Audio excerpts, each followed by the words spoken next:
ایک چیز دور جدید کے لوگ کم کر دیتے ہیں اور وہ سمجھتے ہیں کہ متکلم ہے، کلام ہے اور قاری ہے. ایسا نہیں ہے، یہ حقیقت کے خلاف ہے.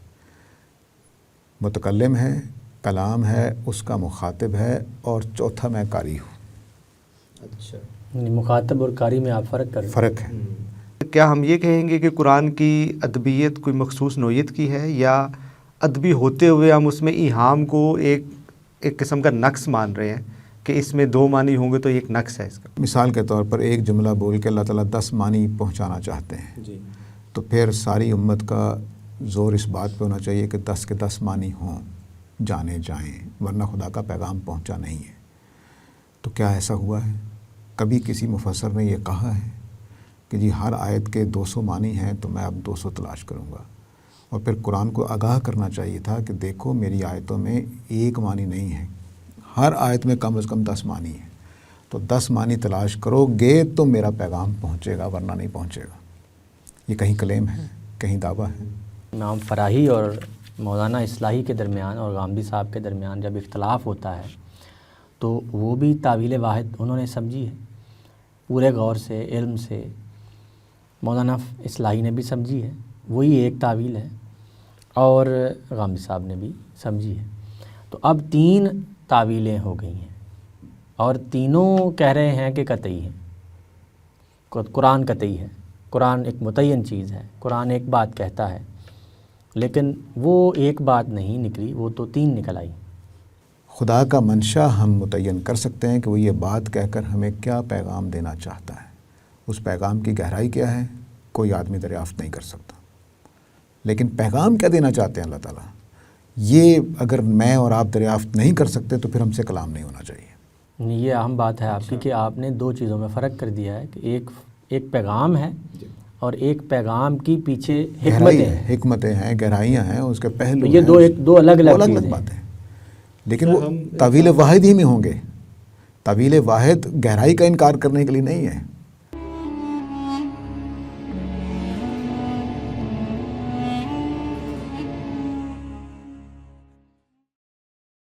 السلام علیکم خواتین و حضرات. قرآن اعتراضات سیریز میں نظم قرآن کے تحت آج ہمارا 6واں پروگرام ہے. میرے ساتھ موجود ہیں جناب محسن ممتاز صاحب اور جناب ڈاکٹر ساجد حمید صاحب. السلام علیکم سر. وعلیکم السلام. سر، آج ایک غیر مسلم کے سامنے جب قرآن آتا ہے تو قرآن کے ساتھ اس کے سامنے 1400 سالوں کی وہ تاریخ ہوتی ہے جس میں مسلمانوں نے قرآن کو سمجھا اور سمجھایا.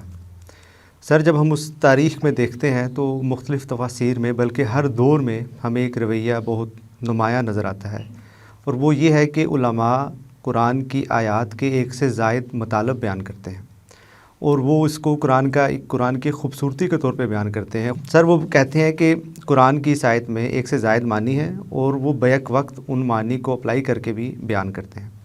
سر، سوال یہ پیدا ہوتا ہے کہ اگر قرآن کی آیات کے ایک سے زائد مطالب بھی ہوتے ہیں اور وہ بیک وقت صحیح ہوتے ہیں تو اس میں سے ہم نظم کیسے تلاش کریں گے؟ ایک معنی لیں گے تو اس سے ایک بات کچھ اور بنے گی، دوسرا معنی لیں گے تو وہ پیچھے کی بات سے جڑ کر ایک اور معنی بیان کرے گی.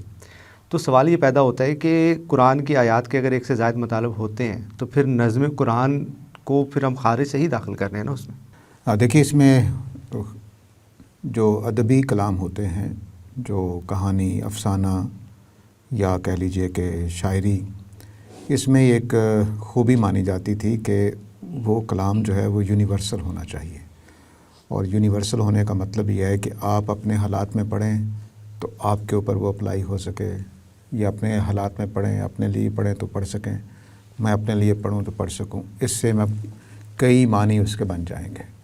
تو یہ جو خوبی ہے یہ کلاموں میں مانی جاتی تھی. ایک ہمارے ہاں غزل میں خاص طور سے اس کو بہت پسند کیا جاتا ہے کہ آپ اپنے ذاتی مضمون کو اٹھا کر وہاں لے جائیں کہ وہ سب کے لیے ہر زمانے میں، ہر علاقے میں دوسرے لوگ بھی اس سے ریلیٹ کر سکیں. یہ وہ خوبی تھی جو ادبی کلام میں مانی جاتی ہے. لیکن یہ وہ کلام ہوتے ہیں جو پیغام رسانی کے لیے نہیں ہوتے، بلکہ شاعری کے لیے ہوتے ہیں، ادب کے لیے ہوتے ہیں، ایک احتجاج پیدا کرنے کے لیے ہوتے ہیں، ایک لفظوں کا خوبصورت پیرایا میں ایک حقیقت کو بیان کر کے سب تک پہنچانے کے لیے ہوتے ہیں. یہ پیغام دینے کے لیے نہیں ہوتی. یعنی اگر آپ نے کوئی میسج دینا ہے کہ قمر یاسین صاحب یہ کام کر دیجئے، اب میں وہ پیرایا اختیار نہیں کر سکتا کہ آپ اسے اپنے ساتھ ریلیٹ کر کے خوش ہوتے رہیں کیا بات ہے، کیا جملہ لکھا ہے، لیکن جو کام میں کہنا چاہتا تھا یا جو بات کہنا چاہتا وہ پہنچی نہیں آپ تک۔ تو کلاموں کو الگ الگ دیکھنا پڑتا ہے کہ یہ کون سے کلام کی بات ہو رہی ہے۔ پیغام رسانی والے کلام میں یا ہدایت دینے والے کلام میں یہ ماننا نہایت مشکل بات ہے کہ اس کی ہر آیت کے 20 معنی ہیں۔ تو اللہ تعالیٰ 20 ہدایات دینا چاہتے ہیں، ایک تو یہ ماننا پڑے گا۔ اگر 20 دینا چاہتے ہیں تو 20 کو 20 ماننی چاہیے، لیکن امت میں ایک آدمی بھی ایسا نہیں ہے جو 20 کی 20 باتوں کو مانتا ہو، وہ لازماً ایک معنی تک پہنچتا ہے۔ تو باقی 20 کا انکار وہ کیسے کر سکتا ہے؟ اگر خدا کے پیغام 20 تھے تو 20 کو ماننا چاہیے۔ بالکل ٹھیک ہے، تو یہ فطری سی ایک بات تھی کہ کلام کی نیچر کو دیکھا جائے کہ کلام کون سا ہے، پیغام رسانی والا، ہدایت دینے والا۔ مثال کے طور پر میں سائنس کے ایک موضوع پر کتاب لکھوں اور آپ اس کے ہر جملے سے الگ الگ معنی نکالنے کی کوشش کرتے رہیں، تو میرا جو مضمون میں نے سائنس کے ایک بات کی انٹروڈکشن کے لکھا تھا وہ دھرا کا دھرا رہ جائے گا۔ تو کیا قرآن مجید بھی ایسی ہی کتاب ہے کہ صرف حظ اٹھانے کے لیے اور ہر ایک کو اپنے ساتھ ریلیٹ کرنے کے لیے نازل ہوئی ہے، یا خدا کا کوئی پیغام ہے جو پہنچایا گیا ہے؟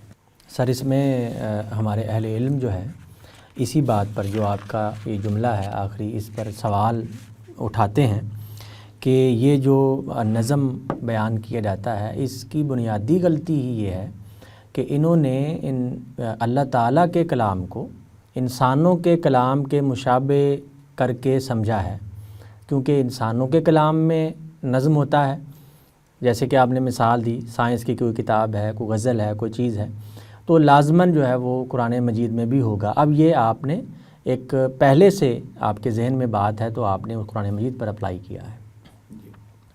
دیکھیے ایسا نہیں ہے کہ ہم نے قرآن مجید پر پہلے ایک خیال قائم کیا پھر اس کے اوپر اپلائی کر دیا۔ امت ہمیں جو فضا دے رہی تھی اس میں ایسا تصور نہیں تھا کہ کلام میں نظم پایا جاتا ہے، اور ایک فضا یہ بھی تھی کہ پایا جاتا ہے، یعنی ہم نے کوئی نئی بات نہیں کہی ہے، اور ان لوگوں کے اعتبار سے نہیں ہے جو اس بات کے قائل ہیں کہ قرآن میں نظم نہیں پایا جاتا، لیکن امت کے اکابر مفسرین میں ایک بڑی تعداد ہے جو نظم کی قائل ہیں۔ تو ہم نے کوئی نئی بات نہیں کہی ہے کہ قرآن میں نظم پایا جاتا ہے۔ مثال کے طور پر آپ کو یہ امام رازی نظم کے قائل ہیں، زمخشری نظم کے قائل ہیں، یہ ایک بڑی تعداد ہے جو نظم کی قائل ہے۔ ہم کوئی نئی بات نہیں کر رہے ہیں۔ تو ایسا نہیں کہ امت تو کہہ رہی تھی اور سب کا اجماع ہے اس بات پر کہ قرآن میں نظم نہیں پایا تو ہم کوئی نئی بات کر رہے ہیں۔ نہیں، نظم کے قائل بھی موجود ہیں اور انکاری بھی موجود ہیں، بلکہ ان کی تعداد تھوڑی ہے۔ نظم کے انکار کرنے والے مفسرین میں نظم کا انکار کرنے والوں کی تعداد تھوڑی ہے جو لفظوں میں کہہ کر انکار کر رہے ہیں۔ ایک ہے کہ تفسیر انہوں نے جس طرح کی وہ ایک الگ بات ہے، لیکن لفظوں میں کہہ کر انکار کرنے والے تھوڑے ہیں۔ ایک تو یہ ہے کہ ہم نے یہ بات نہیں کہی ہے۔ دوسری بات یہ ہے کہ قرآن مجید کو پڑھیں خالی ذہن ہو کر، کوئی فلسفہ اپنے ساتھ نہ لائیں، نہ نظم کے انکار کا فلسفہ، نظم کے اقرار کا فلسفہ۔ کیا باتیں آپس میں جڑی ہوئی نہیں ہیں؟ قرآن خود متن بتا دیتا ہے۔ سورہ فاتحہ کی میں نے پچھلی دفعہ بھی عرض کیا تھا کہ اس کی ترتیب بدل دیں، پہلی آیت چوتھی بنا دیں، دوسری آیت تیسری بنا دیں، تو کیا سورہ فاتحہ رہ جائے گی؟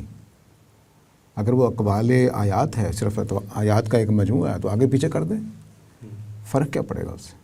معنی تو بدلیں گے نہیں، کیونکہ اس میں تو کوئی نظم نہیں، کوئی ترتیب نہیں ہے۔ تو سورہ فاتحہ کی ترتیب بدل دیں کہ مالک یوم الدین سے شروع ہو، مالک یوم الدین، ایاک نعبد و ایاک نستعین، الحمدللہ رب العالمین، الرحمن الرحیم۔ کیا یہ سورہ فاتحہ ہے؟ کیا اس کا جو پیغام ہے وہ قائم رہا ہے؟ نہیں قائم رہے گا۔ تو اس لیے یہ میں نے عرض کیا تھا کہ سورتوں کی ترتیب دے کر، آیات کو ایک ترتیب سے رکھ کر، پھر سورتوں کو الگ الگ سیکشن بنا کر کہ یہ سورہ فاتحہ ہے، یہ سورہ البقرہ، یہ سورہ آل عمران ہے، اس بات کا اندیہ دیا گیا ہے کہ بہرحال آیات الگ الگ ہونے کے باوجود ان کا موضوع ایک ہے۔ یعنی اقوال زرعی فرض کر لیجئے کہ ہم نے سارے حکیم لوگوں کے اقوال اکٹھے کیے ایک کتاب میں، انتخاب کیا ہے، کوئی مرتب کتاب نہیں ہے، انتخاب کیا اور ہم نے اس کی چیپٹرائزیشن کر دی ہے جی اخلاق کے بارے میں، تو اس میں اخلاق کے بارے میں باتیں آئیں گی۔ کم از کم یہ نظم تو ہوگا نا صورت بنانے کا، تو یہ نظم کم از کم وہاں موجود ہونا چاہیے۔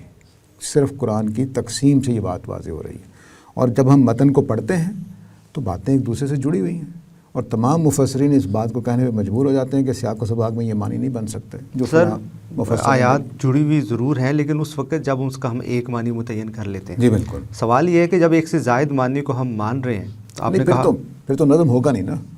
پھر تو یہ ہے کہ آپ کو اگر ایک آیت کے 5 معنی ہیں تو 5 کے اعتبار سے اس کو اگلی آیتوں سے جڑنا چاہیے. پھر نظم تو یہ کیا ہمارے مفسرین اس طریقے سے نظم جوڑا وہ کرتے ہیں؟ اپنی ایک رائے پہ جاتے ہیں. کوئی مفسر ایسا نہیں ملے گا سوائے اس کے کہے کہ مجھے یہاں سمجھ نہیں آیا یا ان کی رائے یہ ہے، میں ان کا احترام کرتا ہوں لیکن مجھے یہ صحیح لگ رہا ہے.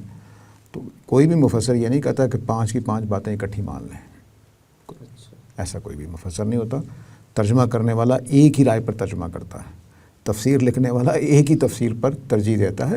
ہاں دوسروں کو بیان کر دیتا ہے کہ بھئی دوسرے لوگوں نے یہ کہا ہے، جیسے طبری نے کیا، جیسے ابن کثیر نے کیا. یہ وہ لوگ ہیں جو بہت ساری آراء اکٹھے کرتے ہیں تو وہ آخر پہ اپنی رائے ترجیح دے دیتے ہیں کہ میرے خیال میں زیادہ بہتر بات یہ ہے. اگر آپ ابن کثیر کا صرف سورہ فاتحہ کی تفسیر پڑھ لیں تو وہ لکھتے ہیں کہ میرے خیال میں ان دلائل کی وجہ سے الحمدللہ کا یہ ترجمہ زیادہ بہتر ہے کہ سب تعریفیں اللہ کے لیے کیا جائے بمقابلہ شکر ہے. یعنی کہ اپنی ترجیح بھی انہوں نے قائم کی. قائم کرتے ہیں تو ایک رائے پر پہنچیں گے. ہر مفسر ایک رائے پر پہنچے گا. وہ تعویل واحد ہی کرتا ہے. البتہ دوسری تعویلات کو وہ اپنے اس اصول کی وجہ سے کہ اور بھی معنی ہو سکتے ہیں مان رہے ہو تو ہم بھی مانتے ہیں. یعنی ہم یہ نہیں کہتے کہ میں نے جو قرآن کی آیت کا مطلب سمجھ لیا ہے اب دوسروں کی بات واقعتاً غلط ہو گئی ہے. ہم یہ مانتے ہیں کہ ان کی بات بھی ٹھیک ہو سکتی ہے لیکن ہمیں اپنے فہم کے اعتبار سے یہ بات ٹھیک لگ رہی ہے. سر ہم سب یہ مانتے ہیں کہ قرآن ایک ادب کا شاہپارہ ہے اور ادب میں یہ خوبی مانی جاتی ہے کسی کلام کی کہ اس سے بیک وقت ایک سے زائد معنی پیدا ہو رہے ہوں. ایہام کو ہمارے ہاں اور ہر ادبی روایت میں ایک خوبصورتی کی علامت مانا جاتا ہے کہ ایک ہی کلام سے بیک وقت 2 معنی نکل رہے ہوں اور وہ مختلف صورتوں میں مکمل معنی ہو. تو اس حوالے سے تو کیا ہم یہ کہیں گے کہ قرآن کی ادبیت کوئی مخصوص نوعیت کی ہے یا ادبی ہوتے ہوئے ہم اس میں ایہام کو ایک قسم کا نقص مان رہے ہیں کہ اس میں 2 معنی ہوں گے تو ایک نقص ہے اس کا؟ تو اس کو آپ کیسے دیکھیں؟ جب پیغام رسانی کے لیے میں نے ایک میسج آپ کو دینا ہے تو اس میں اگر میرے جملے ایسے ہیں کہ جو ذو معنی ہیں تو یہ پھر میرے کلام کا نقص ہے کہ آپ تک بات ہی نہیں پہنچے گی جو میں پہنچانا چاہتا ہوں. اگر پیغام رسانی مقصود نہیں ہے تو ایہام ایک خوبصورت بات ہو سکتی ہے. اس میں کوئی مسئلہ نہیں ہے کیونکہ ایہام کیا کرتا ہے کہ ایک اوٹ سی پیدا کرتا ہے اور فن کے اندر جو بھی آرٹ کی چیزیں ہیں اس میں اوٹ ایک خوبصورتی پیدا کرتی ہے. مثلا آپ گلاب کی کلی کو دیکھیں تو ادھ کھلی کلی زیادہ خوبصورت لگتی ہے پورے کھل گئے ہوئے پھول کے مقابلے میں. ٹھیک ہے، تو اس کی وجہ کیا ہے کہ اس کا ادھ کھلا ہونا اس کے حسن کا، تو جو ایہام ہے وہ کلام کے اندر ایک حسن پیدا کرتا ہے بلا شبہ. لیکن کیا پیغام رسانی کے لیے بھی وہ حسن ہے؟ نہیں، وہ پھر نقص بن جائے گا. یعنی کلام کی صنف طے کرتی ہے، صرف طے کرتی ہے کہ آپ کو کیسے خوبصورتی کون سی پیدا کرنی ہے. ایہام والی خوبصورتی پیدا کرنی ہے کہ کلیئر کلام پیغام پہنچانے والی. تو یہ جو ہمارے ہاں یہ کہ قرآن کو بھی ایہام والا مان لیا جائے، قرآن مجید کو بھی ذو معنی مان لیا جائے تو یہ پھر اس کا عیب ہو جائے گا کیونکہ وہ ہدایت دینے کے لیے آیا ہے. تو مثال کے طور پر ایک آیت پیش کی جاتی ہے کہ قرآن مجید میں جو وضو والی آیت ہے اس میں 2 قراتوں کی وجہ سے 2 معنی پیدا ہو جاتے ہیں کہ پاؤں پہ مسح بھی کر سکتے ہیں اور پاؤں کو دھونا بھی چاہیے وضو کی اندر. تو اب اللہ تعالیٰ کیا ایک ہی ٹائم پہ 2 منشا ہیں؟ سوال پیدا ہوتا ہے کہ پاؤں دھونے بھی ہیں اور مسح بھی کرنا ہے. تو آدمی کیا کرے گا پھر؟ کون سی بات اللہ کی بات ہے؟ تو اس طرح سے ہر آیت کے بارے میں سوال پیدا ہو جائے گا کہ اللہ کی بات کون سی ہے. تو غالب کا ایک مصرع ہے کہ غالب کو برا کہتے ہو اچھا میرے آگے. تو اس کے اندر 2 پہلو ہیں جو کم از کم. ایک یہ کہ غالب کو اب پیچھے تو اس کو برا کہتے ہو اور میرے سامنے آ کر اچھا کہتے ہو اچھا میرے آگے. اور دوسرا یہ ہے کہ غالب کو برا کہتے ہو اچھا میرے آگے. یعنی یہ ضرورت کیسی ہوئی تمہاری کہ تم میرے آگے آ کر اس کو برا کہو. تو یہ وہ جو اس طرح کے پہلو آپ کئی نکال سکتے ہیں. لیکن مثال کے طور پر غالب سامنے والے کو ڈانٹنا چاہتا ہے کہ میرے سامنے غالب کو برا نہ کہا کرو تو پھر ایک ہی معنی ہونے چاہیے نا. ٹھیک، تو یہ قرآن میں ایہام نہ ہونا اس کی خوبی ہے یا کیونکہ پیغام رسانی کے لیے ایک تعویل واحد پر مشتمل ہونا ضروری ہے. ابلاغ کے لیے ہے کلام. ابلاغ کے لیے. تو اگر آپ ابلاغ نہیں کرنا چاہتے تو الگ بات ہے. پھر تو اللہ تعالیٰ کھیل رہے ہیں نعوذ باللہ من ذالک کے 20 معنی ہے ایک آیت کے، ایک آپ لے لیں، ایک میں لے لوں، ایک وہ لے لیں، ایک وہ لے لیں.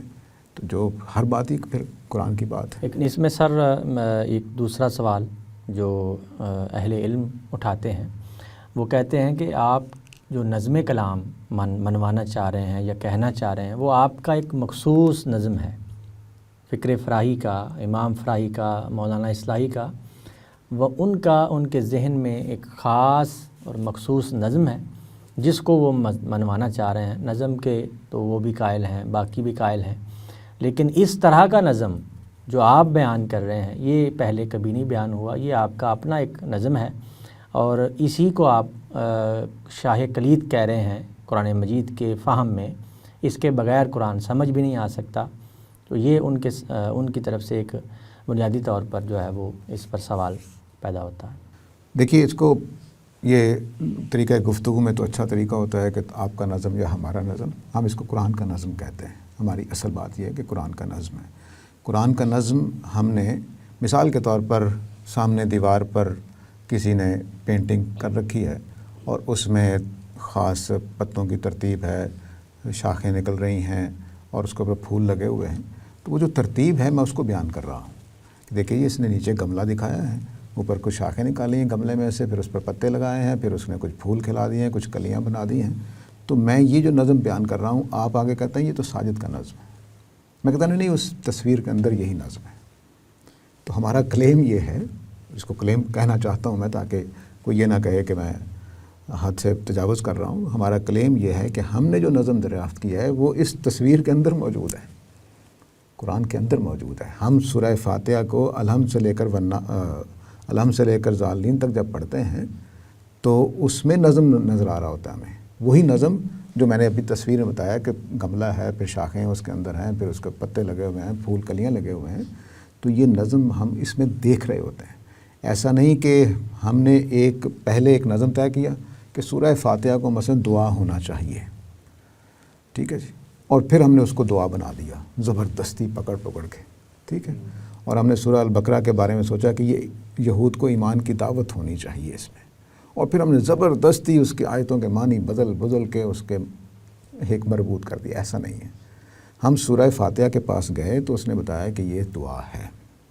ہم سورہ البقرہ میں اترے، پڑھا تو اس نے ہمیں کہا کہ یہ اس میں پہلے حصے میں یہود کو دعوت دین دی گئی ہے، دوسرے حصے میں مسلمانوں کی تاسیس کی گئی ہے امت مسلمہ کی، اور تیسرے حصے میں ان کو کچھ قوانین دیے گئے ہیں تطہیر کے لیے، تزکیہ کے لیے۔ جی صحیح۔ تو ہم نے سورہ پڑھ کے یہ نکالا ہے، نہ کہ ہمارا کوئی نظم ہے جس کو ہم نے وہ ٹھونس دیا ہے۔ یعنی آپ کہہ رہے ہیں کہ ہم نے متعین نہیں کیا اپنے ذہن میں پہلے، بالکل نہیں، خالی ذہن اس کی روشنی میں ہم نے صورت کو دیکھنا ہے، بلکہ الفاظ جس طرف لے کے جانا چاہ رہے تھے وہی بات ہم نے اپنے الفاظ میں بیان کر دیا اس کو۔ لیکن اس میں سر اس جواب کے بعد جو سوال ہے وہ پیدا ہوتا ہے کہ یعنی انہوں نے پہلے کہا معترضین نے کہ آپ کا ایک مخصوص نظم ہے، جسے آپ نے کہا کہ نہیں، قرآن مجید کے الفاظ ہی سے یہ بات معلوم ہوتی ہے، لیکن وہ کہتے ہیں کہ اگر یہ متعین ہے تو ایک متعین چیز مبہم نہیں ہوتی۔ متعین چیز تو ہر ایک کے لیے، جیسے میں جملے بول رہا ہوں تو ہر ایک بندہ اس سے ایک ہی معنی مطلب مراد لے رہا ہے۔ تو اگر قرآن مجید میں ایک متعین نظم ہے، سورت کی ایک ہی بات ہے، تو پھر مفسرین کو اور پڑھنے والوں کو اس میں جدا جدا چیزیں، فرد ورد خیالات اور مختلف چیزیں کیوں نظر آتی ہیں؟ ہمارا 1200 سال کا لٹریچر جو ہے وہ اس پر شاہد ہے کہ اس میں ان کو متعین طور پر کوئی چیز اس طرح نہیں مل رہی، جو پرسیو کرنا چاہتا ہے اس سے وہ اس کو مل جاتی ہے۔ دیکھیے، جو سیاق و سباق کی حد تک تو سب سمجھ رہے ہیں، پرسیو کر رہے ہیں۔ میں اس بات کو اپنے مطالعے کی وجہ سے نہیں مان سکتا کہ پرانے لوگوں نے نظم کی کوئی جھلکی بھی نہیں دیکھی، یہ میں نہیں مانتا۔ پرانے لوگ سارے نظم کی جھلکی محسوس کر رہے ہیں، اس کا سیاق و سباق سے اس کو جوڑنے کی کوشش کرتے ہیں، آیتوں کے معنی طے کرتے ہیں کہ نہیں، اس سیاق و سباق میں یہ اس کے علاوہ کوئی معنی نہیں ہو سکتے، یہ بحثیں ان کے ہاں ملتی ہیں۔ اب یہ کہ جو سورہ کو ایک وحدت دینے کا مسئلہ ہے، یہ پرانے لوگ بھی یہ جملے بولتے ہیں، یعنی ابن تیمیہ تک نے لکھا ہوا ہے کہ ہر سورہ ایک مجموعہ ہے، ٹھیک ہے، تو معنی ایک مجموعہ ہے کیسے ہے، اس کو دکھانے کا کام پرانے لوگوں نے نہیں کیا۔ وہ دکھاتے تو بلا شبہ ہم کچھ کہہ سکتے ہیں کہ دیکھو متعین ہے کہ غیر متعین ہے، ٹھیک ہے، ایک تو یہ بات لیکن ہے ان کے کلیم کی صورت میں وہ چیزیں موجود ہیں کہ وہ صورتوں کو ایک وحدت مانتے ہیں، ایک مضمون الگ مانتے ہیں، یعنی ہر سورہ کا ایک الگ مضمون مانتے ہیں. لیکن اسے سر وہ شاہ کلید نہیں کہہ رہے. ہاں نہیں، وہ ایک دوسری بات ہے، میں اس کی طرف بھی آ جاتا ہوں. مطلب اس کی حیثیت کیا ہے، اس میں اختلاف ہے. ہاں اس کی حیثیت وہ ایک الگ چیز ہے، لیکن نظم کے قائل ہیں. سورہ کو ایک الگ سے صورت کے طور پر دیکھتے ہیں، اس کا آغاز صورت کے طور پر کرتے ہیں، اس کا تعارف بھی کراتے ہیں. اور ہمارے زمانے میں تو بہت سارے لوگوں نے کیا کہ پورے سورہ کا مضمون کا تعارف کرائیں گے. اب میں دوسری بات کی طرف آتا ہوں کہ جو چیز متعین ہوتی ہے وہ معلوم ضروری نہیں ہے. کئی متعین ایجنڈے ہوتے ہیں ہمارے ایک دوسرے کے خلاف، اداروں کے، دوسروں کو معلوم نہیں ہوتے. تو معلوم ہونا متعین ہونے کی نفی نہیں کرتا. نہیں لیکن سر وہ تو ابہام کے لیے ہے نا. نہیں، میں صرف یہ کہنا چاہتا ہوں کہ متعین ہونا ایک الگ چیز ہے اور اس کا معلوم ہونا ایک الگ چیز، صرف اتنی بات. لیکن یہ بات آپ کی ٹھیک ہے کہ وہاں پر ابہام میں رکھا جاتا ہے یا چھپایا جاتا ہے، یہ ممکن ہے بعض چیزوں میں. قرآن مجید کا اب کیوں متعین نہیں؟ اس کی وجہ اصول تفسیر ہے. جب بھی آپ دیکھیں حنفیوں میں اور شافیوں میں اختلاف کیوں ہوتا ہے، محدثین میں اور فقہا میں اختلاف کیوں ہوتا ہے؟ اصولوں کی وجہ سے. ایسا نہیں ہے کہ جو بات امام ابو حنیفہ رحمہ اللہ سمجھ رہے ہیں امام شافعی اس کو سمجھ نہیں پا رہے تھے. نہیں، یہ وجہ نہیں تھی کہ آیت وہی ہے، ان کو معنی دوسرے لگ رہے ہیں، ان کو دوسرے معنی لگ رہے ہیں، وہ دوسرا فتویٰ دے رہے ہیں، وہ دوسرا فتویٰ دے رہے ہیں. کیوں فرق ہوتا ہے؟ اصولوں کی وجہ سے. تو اگر ایک مفسر اس وجہ سے گیا ہی نہیں کہ میں نے نظم کو متعین بھی کرنا ہے، نظم کو ڈھونڈنا بھی ہے، وہ صرف تفسیر کرنے گیا ہے، کر کے آ گیا، اس نے نظم کے مطابق تفسیر کی ہے. اس نے نظم تلاش ہی نہیں کرنا تو کیوں کرے گا؟ کیونکہ اس نے نظم کو تلاش کرنے کا بیڑا ہی نہیں اٹھایا تو نہیں تلاش کرے گا، اس لیے وہ بیان بھی نہیں کرتا. لیکن اس کی تفسیر بتا رہی ہوتی ہے کہ نظم کا خیال رکھ رہا ہے. نہیں تو سر کیا اس میں ابلاغ معنی نہیں ہوتا؟ یعنی اس کو بات پوری نہیں قرآن مجید کی پہنچی؟ جی پہنچ جاتی ہے. اس لیے ہمارے تدبر قرآن میں اور پرانی تفسیروں میں کتنا کہ اختلاف ہے. چند مقامات پر ہی. چلیے فرض کریے 500 مقامات پہ 6666 آیتوں میں سے 500 مقامات پہ اختلاف ہے. تو بس وہ یہ تو ان میں بھی ہوتا ہے، یہ تو ان میں بھی ہوتا ہے جو نظم نہیں مانتے یا نظم ماننے والوں میں بھی ہوتا ہے. یہ اختلاف کوئی چیز نہیں، اختلاف تو اگلی بات ہے. یہ کیا ہے کہ نظم کے قائل، دیکھیے یہ ہمیشہ یاد رکھیے، مثلا ہمارے پاس لاجک ہے ایک. ارسطو نے پہلے بیان کیا کہ جو ہماری استخراجی لاجک ہوتی ہے، انڈکٹیو لاجک اور ڈیڈکٹیو لاجک، یہ وہاں بیان ہوئی پہلی دفعہ. تو کیا دنیا استعمال نہیں کر رہی تھی؟ بالکل، اس نے متعین کر دیا، بس اس نے بیان ایک علمی شکل بنا دی اس کی. ہاں تو ایسے ہی نظم ساری امت استعمال کر رہی ہے، بیان کرنے والے چند لوگ ہیں. نہیں اس میں سر وہ ایک مثال بھی میرے ذہن میں آ رہی ہے کہ فقہا جب احکام کا استنباط کرتے ہیں تو وہ شان نزول کے ساتھ اس حکم کو جو ہے وہ منطبق یا اس کا اطلاق نہیں کرتے، بلکہ جو اس کی دلالت ہوتی ہے الفاظ کی وہیں سے کرتے ہیں. اس کا پیچھے سے کیا پس منظر ہے گو کہ انہیں معلوم ہے، یوں نہیں ہے کہ وہ اس کا یعنی پیچھے سے بات نہیں جانتے. اللہ تعالیٰ کس پیرائے میں بات کر رہے ہیں وہ جانتے ہیں، لیکن انہوں نے ایک اصول بنایا کہ الفاظ کی دلالت جس بات پر فوکس کرے گی، حکم ہم نے اس حساب سے، جیسے کہ وہ قرآن مجید کو چھونے کے حوالے سے لا یمسہ الا. اب آپ فقہا سے یہ توقع نہیں کریں گے کہ وہ ہر آیت کے نظم کا خیال رکھتے ہوئے حکم نکالیں. انہوں نے آیت کے جو الفاظ، انہوں نے احکام کی آیت الگ کر لی حکم کی، اب اس سے وہ نکالیں گے. تو آپ کے اس جواب سے، یعنی اس سوال کے جواب میں، یعنی یہ ہمیں معلوم ہوا کہ اصول میں اگر اختلاف ہے تو پھر پیچھے سے آپ کو یہ بات نہیں ملے گی کہ احکام یا تفسیر یا جو وہ چیزیں بیان کی جا رہی ہیں وہ ایک متعین کیوں نہیں ہے. یہ فرق پڑ جاتا ہے. اور ایک یہ کہ ہدف کیا ہے آپ کا، آپ صرف قرآن سمجھنا چاہتے ہیں یا اس کا نظم تلاش بھی کرنا چاہتے ہیں؟ اگر آپ تلاش نہیں کرنا چاہتے تو نہیں نکالیں گے. تو اس سے سر فرق کیا پڑے گا؟ اس سے فرق پڑے گا تفسیر آپ کی ہو سکتا ہے ٹھیک ہو، جیسے انڈکٹیو لاجک ایک ترخان بھی استعمال کرتا ہے، لیکن اس کی غلطی کا امکان کم ہو جائے گا اگر وہ صحیح طرح سمجھ کے اس کو استعمال کرے، اور جو فیلیسیز ہوتی ہیں ان کو صحیح طرح سمجھ کے استعمال کرے تو وہ غلطی کم کرے گا. لیکن وہ استعمال کر رہا ہوتا ہے، ڈیڈکٹیو لاجک بھی استعمال کر رہا ہوتا ہے، انڈکٹیو لاجک بھی استعمال کر رہا ہوتا ہے. یعنی میں ایک دکاندار کپڑے والے کے پاس جاؤں گا تو وہ کہے گا جی آج کل یہ زیادہ بک رہا ہے اس لیے میں نے یہ رکھا ہوا ہے. تو کیوں؟ یہ انڈکٹیو لاجک کا استعمال ہے. ٹھیک ہے، تو یہ وہ جگہ ہے جہاں پہ اب وہ پڑھا لکھا ہوگا تو ہو سکتا ہے کہ جی میرے انڈکٹیو ریزننگ سے پتہ چلا ہے مجھے. وہ تو اصطلاح کا فرق ہے نا، لفظوں کو. تو اب فقہا میں، محدثین میں، مفسرین میں اور اصولیین، ان میں جو ہدف بنائے گا نظم قرآن کو، وہ بنایا نہیں گیا کبھی. یعنی کم ہی لوگوں نے اس کو ہدف بنایا ہوگا. ہمارے جدید زمانے میں آ کر بنا ہے. تو پرانے لوگ جو احکام القرآن والے تھے وہ احکام کے معنی تلاش کرنے میں نکلے. جو تفسیر کرنے والے تھے انہوں نے تفسیر کی. ان کے پیش نظر نظم ہوتا ہے، لیکن نظم ان کا ہدف نہیں ہوتا تلاش کرنا، اس لیے وہ بیان نہیں کرتے. اور جو ہمارے محدثین ہیں وہ تفسیر بالمعصور کے قائل ہیں. وہ نظم مانیں گے تو تفسیر بالمعصور ہو نہیں سکتی، ان کا اصول ان کو رکاوٹ بن جاتا ہے. اور فقہا جو ہیں، جو اصولیین ہیں، وہ اس کے اوپر یہ بحث کر رہے ہوتے ہیں کہ قرآن مجید جو ہے وہ ایک ماخذ دین کا، اس کے لیے لسانی اصول یہ ہیں، دلالتیں یہ ہوتی ہیں، اور کلام کو حکم امر للوجوب ہوتا ہے یا کیا ہوتا ہے، وہ اس طرح کی دیکھیے جتنے ہمارے اصول فہم قرآن ہیں، مبادئ تدبر قرآن کے اندر جو لکھے جاتے ہیں، وہ سارے کے سارے قرآن سے ہی ماخوذ ہیں.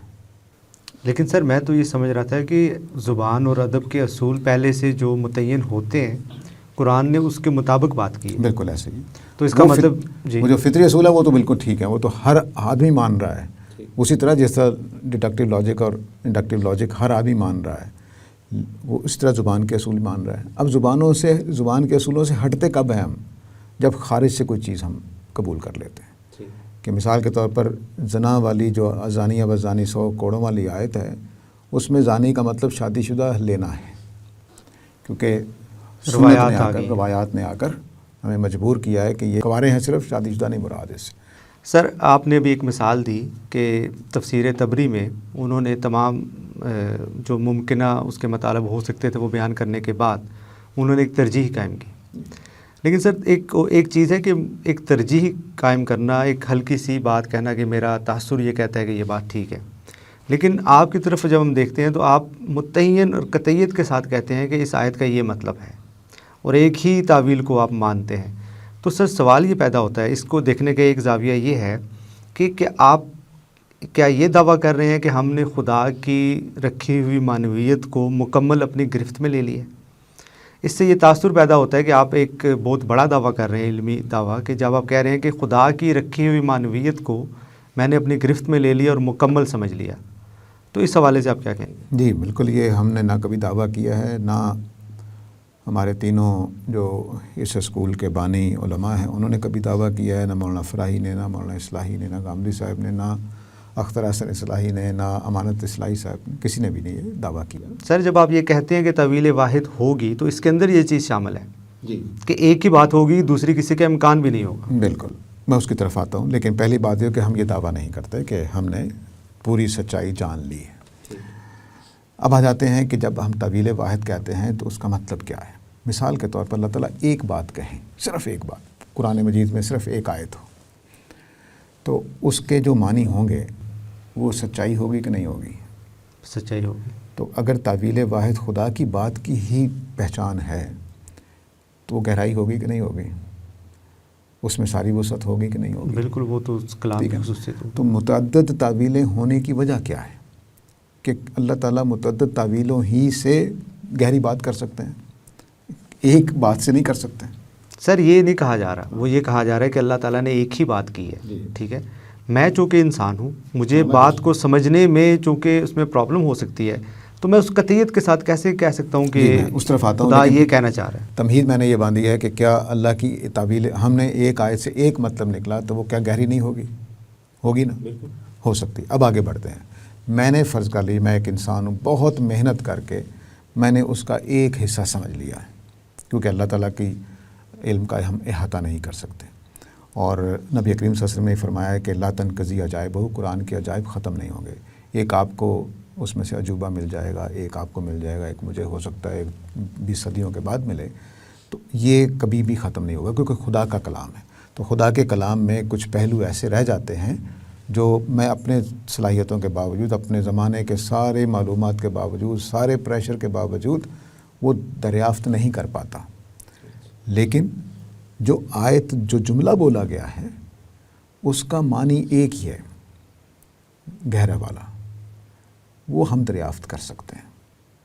ایک معنی جو وہ کہہ رہی ہے، جو مدعا وہ بیان کر رہی ہے، وہ ہم دریافت کر سکتے ہیں. وگرنہ اگر نہیں کر سکتے تو کلام کرنے کا فائدہ نہیں ہے۔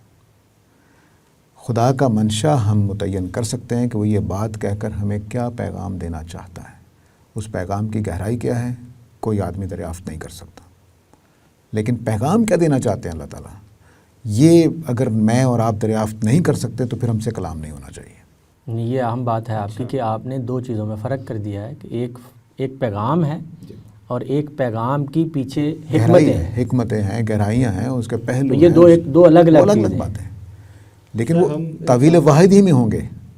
تعویل واحد گہرائی کا انکار کرنے کے لیے نہیں ہے، اور دوسری بات یہ کہ ہم معنی کو مدعا کو پا رہے ہیں، گہرائیاں آپ ہو سکتا ہے کہ مجھ سے 10 زیادہ جان لیں اور میں اپنے 50 سال کے تجربے کے باوجود نہ جان سکوں، یہ ایک الگ بات۔ لیکن سر اس میں ایک پہلو یہ ہے کہ ہم انسان ہیں، ہم جب ایک بات کرتے ہیں تو اس کو دوسرے کسی پہلو سے دیکھا جائے گا تو وہ غلط قرار پاتی ہے، کیونکہ ہم اتنا غور و فکر نہیں کر سکتے کہ ہم بات کو ہر پہلو سے مکمل کر سکیں۔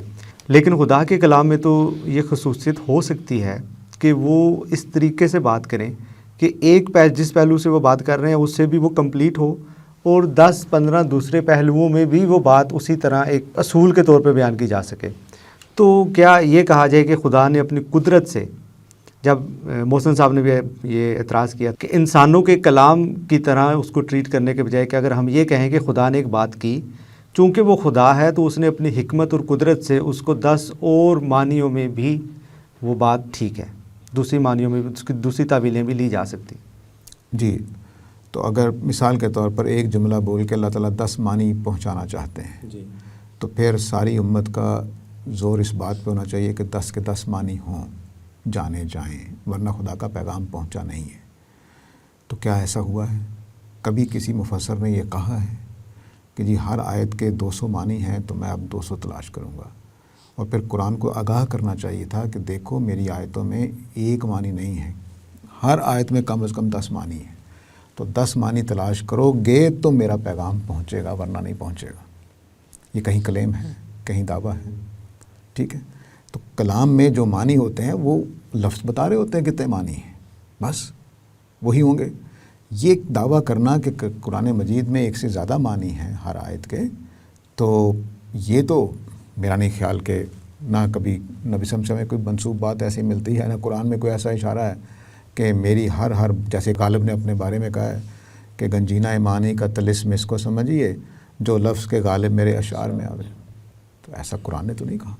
ٹھیک ہے، لیکن سر اس کو ایک دوسرے پہلو سے اگر ہم دیکھیں کہ پوسٹ اسٹرکچرلسٹ یہ کہتے ہیں کہ جب بھی ہم کسی ٹیکسٹ کو سمجھتے ہیں تو اس میں انسانی ذہن، پڑھنے والے کا ذہن انوالو ہوتا ہے، بالکل وہ ان الفاظ سے اپنے ہاں جو مطلب پائے جاتے ہیں اس کے وہ معنی متعین کرتا ہے، اور اس میں اس بات کا بہت زیادہ امکان ہوتا ہے، بلکہ شدید امکان ہوتا ہے کہ وہ اس مدعا کو سمجھنے کے بجائے کہ جو ٹیکسٹ لکھنے والے کا مدعا تھا، جس مدعا کو بیان کرنے کے لیے اس نے ٹیکسٹ لکھا، وہ اپنے ہاں کے کچھ تصورات کی بنا پر اس کا ایک اور مطلب نکال لیں۔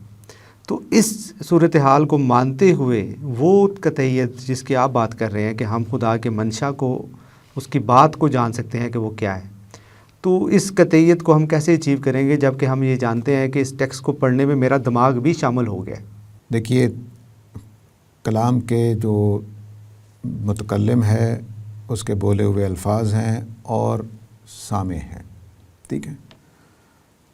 اس کے بیچ میں ایک چیز دور جدید کے لوگ کم کر دیتے ہیں، اور وہ سمجھتے ہیں کہ کلام متکلم ہے، کلام ہے اور قاری ہے۔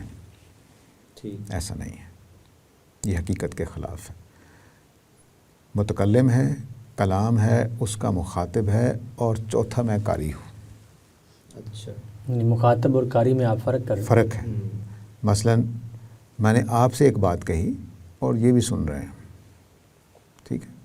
آپ سے میں بات کر رہا ہوں تو مثلا میں نے ایک نظم لکھی، ماں کا خواب اقبال کی نظم ہے، علامہ اقبال نے حسن اپنی والدہ کے لیے لکھی ہو کہ آپ مجھے پڑھنے نہیں دینے جا رہی، تو انہوں نے نظم لکھ دی ہے سمجھانے کے لیے کہ ماں کے رونے سے بچے کے ساتھ کیا ہوتا ہے، تو انہوں نے لکھی ماں کو ہے، ہمیں اس کا پتہ ہی نہیں ہے۔ انہوں نے ماں کے لیے نظم لکھی، ماں کو مخاطب کرتے ہوئے، ہم اس کو پڑھ رہے ہیں اپنے لحاظ سے، کوئی اس کا کوئی معنی کر رہا ہے، اس کی والدہ سے پوچھیے اقبال کی کہ انہوں نے یہ نظم کیوں لکھی ہے۔ وہ جو مدعا والدہ کے لیے تھا وہ میں آپ پا ہی نہیں سکتے اس صورت میں کہ ہمیں پتہ ہی نہیں اگر پتہ ہو کہ والدہ نے یہ کیا تھا اور یہ کیا تھا تو اس وجہ سے وہ نظم اقبال نے لکھی تو فوراً پہنچ جائیں گے کہ اچھا. یعنی لکھنے والے اور مخاطب کے ہاں ایک کانٹیکسٹ بھی ہو سکتا ہے جو ہمارے ہاں ہمیں نہیں پہنچا, جو قاری کے لیے نہیں ہے. قاری کے لیے نہیں ہے.